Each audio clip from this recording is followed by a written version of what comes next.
نبی پاک صلی اللہ علیہ وسلم کے مدینے آنے سے پہلے ایک شخص تھا، عبداللہ بن ابی سلول اس کا نام تھا۔ تو مدینے والے لوگ اس کو اپنا پیشوا مانتے تھے، اوس بھی خزرج بھی، اس کی تاج پوشی بھی کی، بڑی اس کی منتا تھی۔ جب حضور آ گئے تو اس کا کاروبار بند ہو گیا۔ اب لوگ یہ نہیں سمجھتے کہ میں غلط ہوں، لوگ کسی کے مفادات کو ٹھیس پہنچتی ہے تو مخالفت کرنے لگ جاتا ہے۔ اب اس کے حالات جب خراب ہوئے تو اس نے پتہ کیا کیا، جھوٹ موٹ کا کلمہ پڑھ لیا۔ سمجھ آ رہی ہے باتوں؟ جھوٹ موٹ کا، اور منافقوں کا ایک ٹولہ اس نے تیار کر لیا جس کا قرآن مجید نے سورہ منافقون میں ذکر کیا۔ ایک جنگ کا موقع تھا، نبی پاک صلی اللہ علیہ وسلم تشریف لے گئے تو عبداللہ بن ابی سلول بھی چلا گیا۔ حضرت عمر فاروق رضی اللہ تعالیٰ عنہ کے ایک غلام تھے، وہ پانی لینے کنویں پہ گئے۔ ادھر سے انصار میں سے، چونکہ حضرت عمر کے غلام مہاجر تھے، انصار میں سے ایک شخص پانی لینے پہلے سے آیا ہوا تھا۔ پانی بھرنے میں کوئی اختلاف ہو گیا، جھگڑا ہو گیا، مار کٹائی تک نوبت آ گئی۔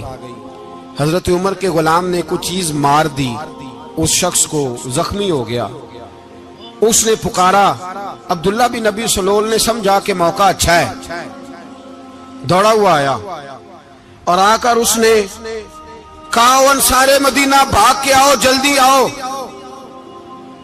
اور بڑے غلط جملے استعمال کیے۔ کہنے لگا اگر ان لوگوں کو تم اپنا بچا کچا کھانے کو نہ دیتے مہاجروں کو تو آج یہ تمہارے سر پہ نہ بیٹھتے۔ معاذ اللہ، ایسی باتوں پہ کہا کرے، بولے یہ روزمرہ کی گفتگو میں عادت بنائیں، کوئی ایسی بات کرنی ہو تو معاذ اللہ استغفر اللہ کہہ کے کرنی چاہیے۔ اس نے کہا کہ معاذ اللہ اب ان کو بچا کچا نہ دیں تو یہ ہمارے سر پہ نہ بیٹھتے۔ شور کیا اس نے۔ ہمارے ہاں بھی سیانے بندے پنچایت کے لوگ وہ کہتے ہیں تو اس برادری کے بچے سے ہی مار کھا ہے، پتہ ہی نہیں چلا، جا اسے مار کے آ، سر پھاڑا، یہ کار پھوڑ دے اس کا سر، اور دیکھ میں دیکھ لوں گا بعد میں جو ہوگا۔ یہ عقل مند لوگوں کے مشورے نہیں، یہ جاہل لوگوں کے مشورے۔ ناراض نہ ہونا، پر یہ نبی پاک صلی اللہ علیہ وسلم نے فرمایا ہے، حضور کا فرمان ہے۔ یہ کن لوگوں کا کام ہے؟ بول کے بتائیں، بول کے۔ پڑھے لکھے سیانے بندے اس طرح کے مشورے یہ بالکل نہیں دیتے، جاہلوں کا کام۔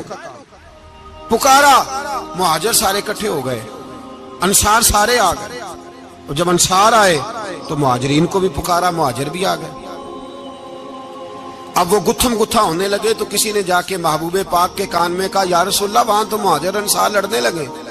وہ پرانی لڑائیاں پھر سے جاگ گئی ہیں۔ نبی پاک تشریف لائے، حضور نے وہاں لفظ بیان کیے، فرمایا یہ تم نے کیا جاہلوں جیسا کام شروع کیا ہوا ہے؟ یہ کون سا کام ہے؟ اللہ کرے ہم سب اس کام سے باز آ جائے، آمین تو کہنا۔ اور تو اس برادری دے منڈے کوئی مار کھائے؟ برادری کیا ہوتی ہے؟ برادری تو تعارف کے لیے، اونچ نیچ کہاں سے آ گئی؟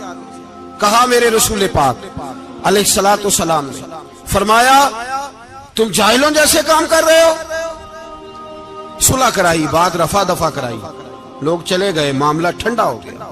لیکن عبداللہ بن سلول نے کہا کہ میں یہ موقع خالی نہیں جانے دوں گا۔ پھر گیا وہ اور جا کے انصار مدینہ سے کہنے لگا، ایک دفعہ جا لینے دو مدینے، تم نے میری بات نہیں نہ سنی، جو وہاں بڑے سردار بیٹھے ہیں ان سے بات کروں گا، اور معاذ اللہ ثم معاذ اللہ ہم ان بے عزت لوگوں کو مدینے سے نکال دیں گے، وہاں صرف عزت والے رہیں گے۔ یہ غلط جملے اس نے ادا کیے جس کو قرآن پاک نے سورہ منافقون میں بیان فرمایا ہے۔ اس نے یہ بات کی۔ ایک صحابی تھے حضرت زید رضی اللہ تعالیٰ عنہ، وہ سن رہے تھے، آ کے عرض کی، یا رسول اللہ صلی اللہ علیہ وسلم عبداللہ بن ابی سلول تو اس طرح کہہ رہا ہے کہ مدینے جا کے عزت والے دوسروں کو نکال دیں گے، اور تم اگر اپنا بچہ انہیں نہ دیتے تو معاذ اللہ آج یہ ایسا نہ کرتے۔ حضرت عمر نے بھی سن لیا، حضرت عمر نے بات سن لی، تلوار نکالی اور دوڑے۔ حضور نے بازو پکڑا، فرمایا کدھر جا رہے ہو؟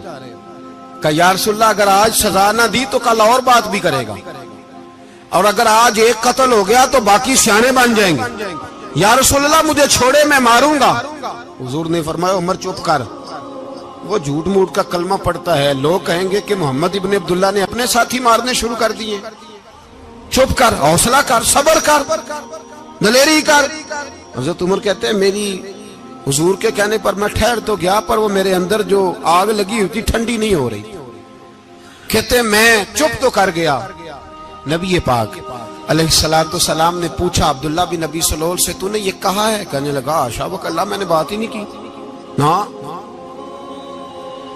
اب لوگ کہنے لگے کہ زید تو نوجوان ہے، تو یہ بوڑھا آدمی ہے، چلو صحیح کہتا ہوگا۔ حضور بھی خاموش ہو گئے۔ اللہ پاک نے قرآن مجید نازل فرما دیا، فرمایا اللہ نے سن لی ان کی بات جنہوں نے یہ کہا ہے، اور پھر لفظ بڑے حسین ہے، فرمایا یہ کہتے ہم عزت والے ہیں؟ نہیں، وَلِلَّهِ الْعِزَّةُ وَلِرَسُولِهِ وَلِلْمُؤْمِنِينَ، فرمایا عزت تو اللہ کے پاس ہے، اللہ کے رسول کے پاس ہے، اور عزت تو مومنوں کے پاس ہے، مومنین کے پاس عزت ہے۔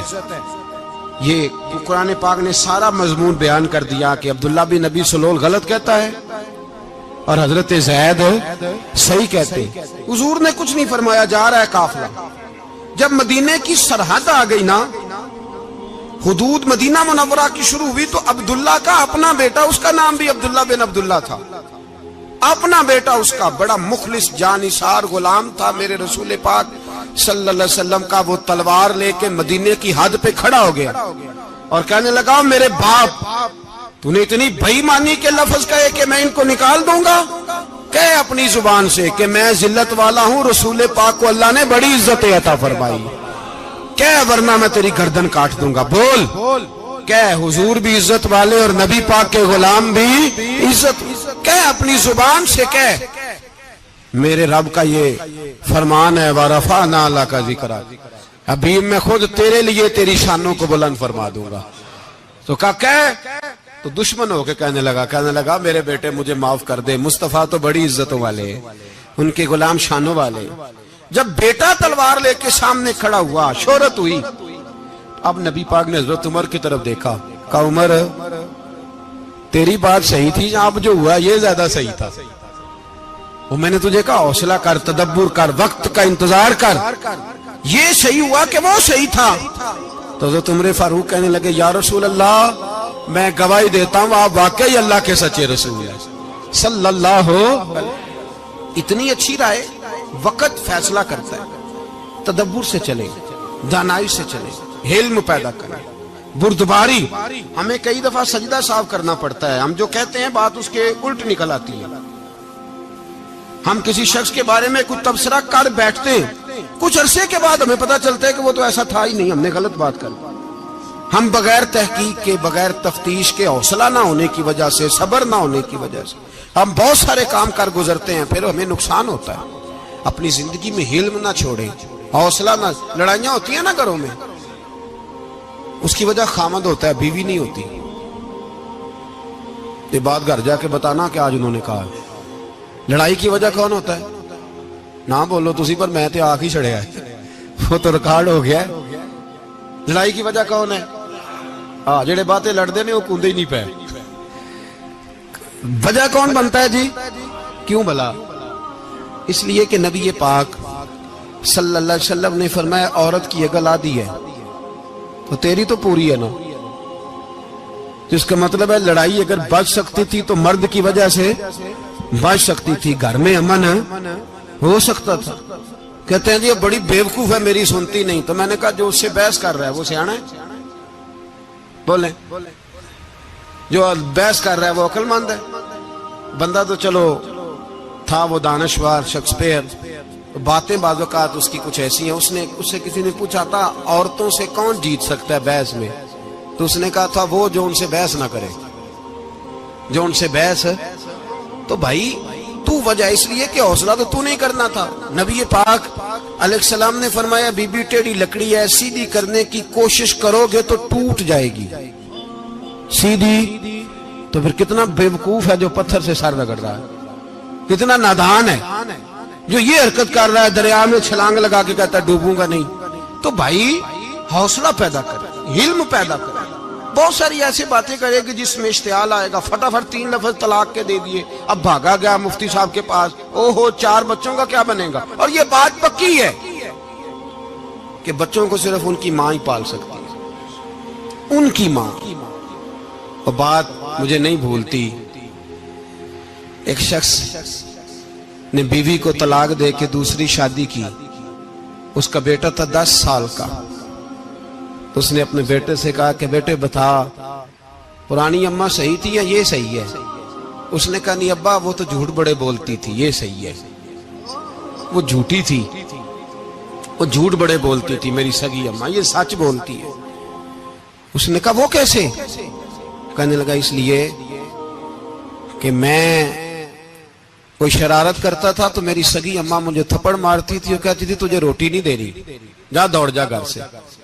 تو میں دوڑ جاتا تھا تو جھوٹ بولتی تھی نہیں دینی، پھر آدھے گھنٹے کے بعد مجھے ڈھونڈنے لگ جاتی تھی، ڈھونڈ کے لاتی تھی، پھر میری منت کرتی تھی، پھر مجھے کہتی تھی نہ مجھے ستایا کر، پھر میرا ماتھا چومتی تھی، پھر میری مرضی کا کھانا بنا کے دیتی تھی، پھر میرے منہ میں لقمے ڈالتی تھی. جھوٹی تھی، پہلے کہتی ہے نہیں دینی پھر پیچھے بھاگتی ہے. یہ سچی ہے، میں شرارت کرتا ہوں تو تھپڑ مار کے نکالتی ہے، پھر میں منتیں کرتا ہوں پر روٹی نہیں دیتی، پیر پکڑتا ہوں نہیں دیتی. سچ بولتی ہے، اپنی بات پہ ڈٹ جاتی. او بھائی بچے اس کی ماں ہی پال سکتی ہے، تو نے 3 جملے کہتے سوچا ہی نہیں، تیرا کا گیا تو یہ تو نئی بیوی ملے گی، اور اس کا بھی کیا گیا، اس کو بھی شاید شوہر مل جائے. ان پھولوں کی پرورش صرف ان کا مالی کر سکتا ہے، دوسرا کر سکتا تو نے حوصلہ ہی نہیں کیا. ٹھیک ہے غلطی بی بی کی تھی پر تو مرد تھا نا، تیرے پاس تو دلیری تھی.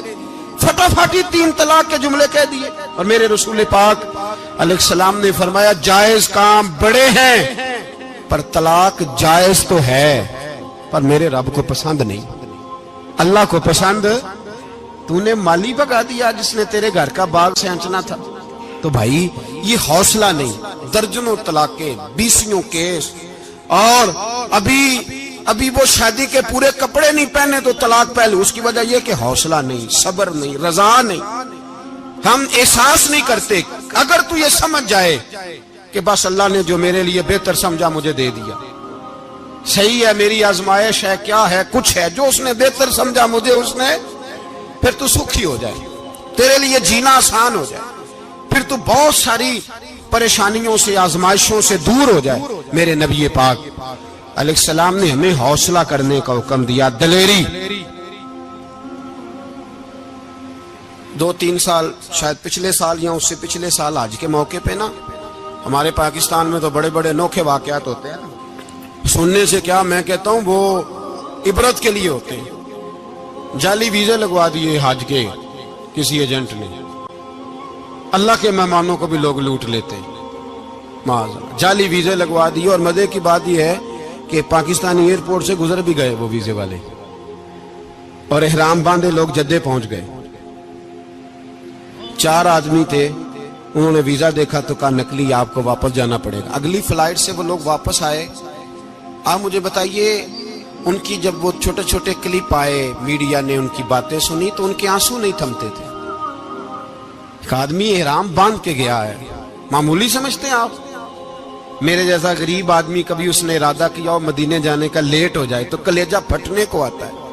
کچھ مجبوریاں پیروں میں آ جائے، نہ جا سکے تو پتہ نہیں کتنی توبہ کرنے کو دل کرتا ہے کہ کہیں غلطی تو نہیں ہو گئی، کوئی ایسی بات تو نہیں نکل گئی. یقین کریں طبیعت پریشان ہو جاتی، یار کوئی ایسا کام تو نہیں ہوگا جس کی وجہ سے یہ بات ہوئی.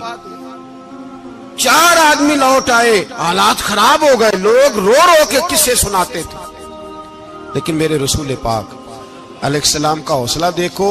حضور کعبے کا بھی کعبہ، حضور مالک، حرم کے مالک مطلق، جن کے صدقے اللہ نے کعبہ کو بیت اللہ بنایا. حاجیو آؤ شہنشاہ کا روضہ دیکھو، کعبہ تو دیکھ چکے اب کعبے کا بھی کعبہ دیکھو. حضور 1400 صحابہ کو لے کے گئے عمرہ کرنے. مقام حدیبیہ پر پہنچے تو کافروں نے روک لیا، ہم عمرہ نہیں کرتے. تو اور میں خادم اور جو وارث و مالک ہیں 1400 صحابہ، ہم نہیں عمرہ کرنے دیتے، واپس جائیے. صلح لکھی جا رہی ہے. صلح کی شرطیں کیا ہیں؟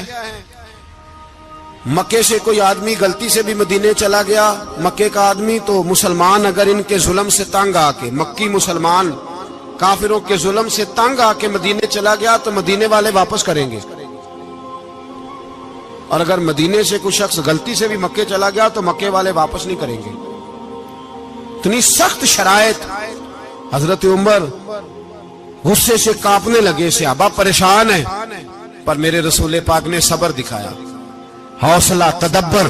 یہ تدبیر ہے, صبر ایک بہترین تدبیر ہے, اگر کوئی اپنائے تو بہترین طریقہ ہے. حضور نے فرمایا ہمیں منظور ہے, صلح کرو. اور اتنا سخت حکم ہے, کہنے لگے 1400 احرام والے واپس جائیں, بعد میں آنا, اس وقت نہیں عمرہ کرنے دیں گے. میرے نبی پاک علیہ السلام, مجھے بتاؤ, مجھے اور آپ کو دکھ ہوتا ہے تیاری ہو تو پروگرام رہ جائے, تو اگر احرام باندھا ہو اور اللہ کے رسول نے بندھوایا ہو تو حضور واپس لوٹنے لگے تو کتنی تکلیف کی بات ہے. حضور نے فرمایا چلو آئندہ آئیں گے. معاہدہ لکھا جا رہا ہے, حضرت علی معاہدہ لکھ رہے ہیں. لکھو محمد الرسول اللہ صلی اللہ علیہ, محمد الرسول اللہ صلی اللہ علیہ وسلم اور قریش مکہ کے بیچ معاہدہ. یہ تحریر لکھی جا رہی تھی تو ابو سفیان بول پڑا, کہنے لگا جی ہم محمد الرسول اللہ نہیں لکھنے دیں گے معاذ اللہ, یہی تو ہمارا جھگڑا ہے. اگر آپ کو رسول اللہ مان لیا تو پیچھے رہ کیا گیا, محمد ابن عبداللہ لکھیں. حضور نے حضرت علی سے فرمایا رسول اللہ کاٹ کے محمد ابن عبداللہ لکھو. حضرت علی لکھ رہے تھے, محمد رسول اللہ لکھا تھا, فرمایا رسول اللہ کاٹ کے محمد ابن عبداللہ لکھو. تو حضرت علی کہنے لگے حضور مجھے یہ لفظ کاٹنا نہیں آتا, حضور مجھے یہ لفظ کاٹنا. کسی صحابی نے اعتراض نہیں کیا کہ لکھنا آتا تھا, کہا مجھے کاٹنا. حضور نے دوبارہ کہا علی کاٹ دو. کہا یا رسول اللہ مجھے یہ لفظ کاٹنا نہیں آتا. میرے حبیب نے تیسری دفعہ کہا علی کاٹو. تو شیر خدا نے قلم چھوڑا, ہاتھ باندھے اور کھڑے ہو کہنے لگے محبوبہ مجھے تیرے قصیدے لکھنے آتے ہیں, کاٹنے کوئی نہیں آتے. میں مجبور ہوں, مجھ سے نہیں ہوتا, کوشش کرتا ہوں, نہ قلم اٹھتا ہے نہ ہاتھ چلتا ہے. میرے حبیب پاک نے قلم پکڑا اور لفظ رسول اللہ خود کاٹ کے محمد ابن عبداللہ کرایا. بھائی وقت گزر گیا, صلح ہو گئی. یہ تدبر, یہ حوصلہ, یہ تدبیر میرے نبی نے فرمائی. اب تو 1400 کو مکے نے نہ داخل ہونے دیا, لیکن 1 سال ہی گزرا, تھوڑا ہی وقت گزرا, میرے رسول پاک 10,000 کو لے کے مکے میں داخل ہو گئے. 10,000. اس نے فائدہ دیا. حکمت کیا تھی, تدبر کیا تھا. قریش روز لڑائی کرنے آ جاتے تھے, تبلیغ ہی نہیں کرنے دیتے تھے. ان سے صلح ہو گئی تو نبی پاک نے کیسر کو خط لکھا, کیسر روم کو, ہرکل کو. دور دراز تبلیغ پھیل گئی, مسلمان 100,000 سے زیادہ ہو گئے. ان کی طرف سے اب وہ لڑائی بند ہو گئی. میرے حبیب پاک علیہ السلام کے حوصلے نے کمال دکھایا, اس تدبیر نے فائدہ دیا امت مسلمہ کو. 10,000 کا لشکر لے کے حضور کعبے میں داخل ہوئے.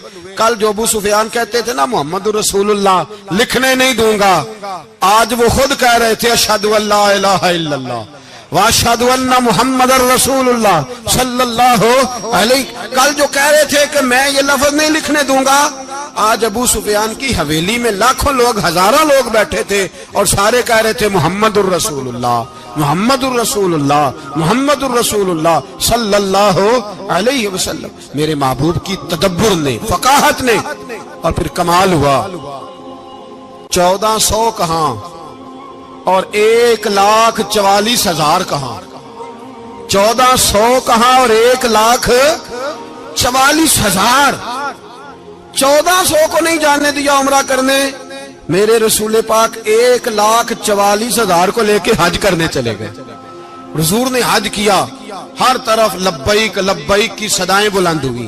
یہ میرے نبی پاک کا تدبر ہے, حوصلہ ہے. اگر وقتی طور پہ حوصلہ کر جاؤ گے, دلیری کر جاؤ گے, آنے والا وقت آسان ہو جائے.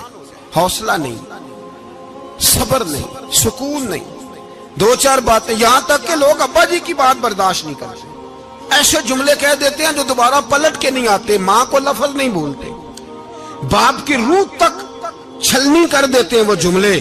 لیکن لوگ اس وقت حوصلہ کرنے, اور ہم پنجابی لوگوں نے تو گنجائش ہی بڑی دے دی ہے.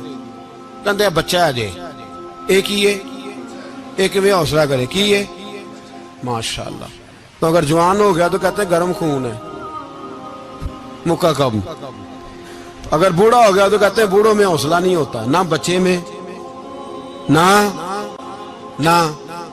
تو کس میں حوصلہ ہوگا, بولے کسی میں بھی نہیں. چھٹی سب کو فتویٰ مل گیا نا, یہ بچہ ہے جی, ابھی یہ تو بچہ ہے, آپ تو سیانے بیانے ہیں, یہ بچہ ہے. کمال ہو گئی ہے بھائی. کیا مطلب ہے بچہ ہے؟ بچے کو سارا پتہ ہے, ہر چیز اسے آتی ہے, حوصلہ کرنا ہی نہیں آتا. اور پھر کہہ دیا وہ تو گرم خون ہے. وہ کیا بات کرتے ہو, گرم خون؟ ابے کے گلے پڑ گیا گرم خون, اس کو کھڑا کرو نا ایس پی کے سامنے اور اس کو مار تھپڑ اس کے منہ پہ, تیرے گرم خون کا پتہ چلے. غریب کے یہ گلے پڑ گیا, اس کو کھڑا کرو ایس ایچ او کے سامنے, پھر پتہ چلے گا خون کتنا گرم ہے. وہاں بالکل چپ ہے, بالکل خاموش ہے. اور گرم خون اس کا صرف اماں کے لیے, جلال صرف رہ گیا اگر غریب گھر کی بیٹی بیاہ کے لایا تو صرف اس کے لیے. کوئی ایسی بات نہیں. ہم بڑے سیانے, ہمارا غصہ بڑا سمجھدار ہے, ہمارا وہ گرم خون بڑا سیانا ہے. وہ جہاں دیکھتا ہے کہ معاملہ ہلکا ہے تو وہاں وہ گرم خون جلال میں, اور جہاں دیکھتا ہے کہ سامنے والا تگڑا ہے تو وہاں وہ گرم خون فوراً ٹھنڈا ہو جاتا ہے. حوصلہ پیدا کرے, زندگی